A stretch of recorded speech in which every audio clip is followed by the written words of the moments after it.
Hi everyone, it is Laura Brazil of Mind Over Muscle, and today we're doing less of a movement tip than we normally do and more of movement encouragement.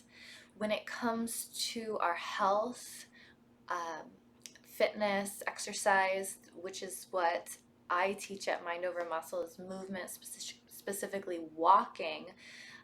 We are often driven by uh, an ideal body, an ideal way of moving, this idea that there's a perfect thing to do.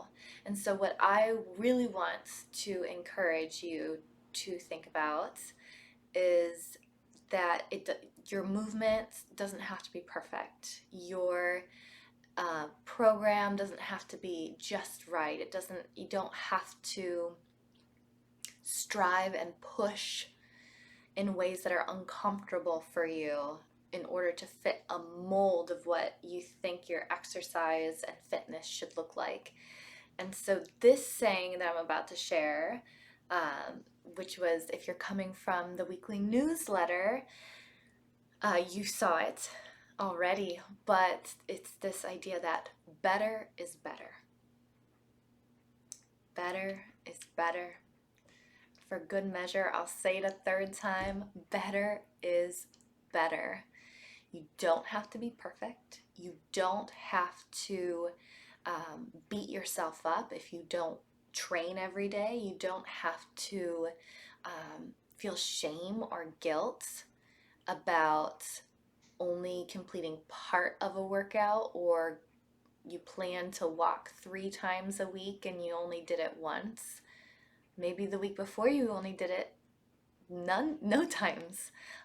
So these little steps, these little improvements, getting better incrementally is is so important. And I think with other endeavors we understand, or if we look at other people's endeavors outside of ourselves, we understand that those little steps add up to big change. But when we look at ourselves, we expect it all to happen at once.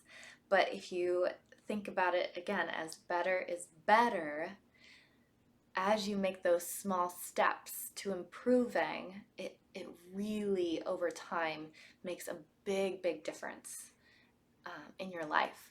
So when you're feeling guilty, when you're feeling shame, when you're feeling upset or just frustrated with yourself that you're not doing the amount of movement that you want, that you feel like you should do, that you set up as your goal, then remember that better is better, and you are well on your way to moving more, feeling better in your life, and having the experiences you truly want to have. So, I'd love to hear from you. What are some ways that you have done things a little bit better that maybe you haven't recognized yourself, um, and you haven't acknowledged that you have improved and there has been this stepwise process forward? So I'd love to hear from you in the comments, if you're on YouTube, or email me if you're in the week on the weekly newsletter. I'd love to hear from you, and remember, better is better.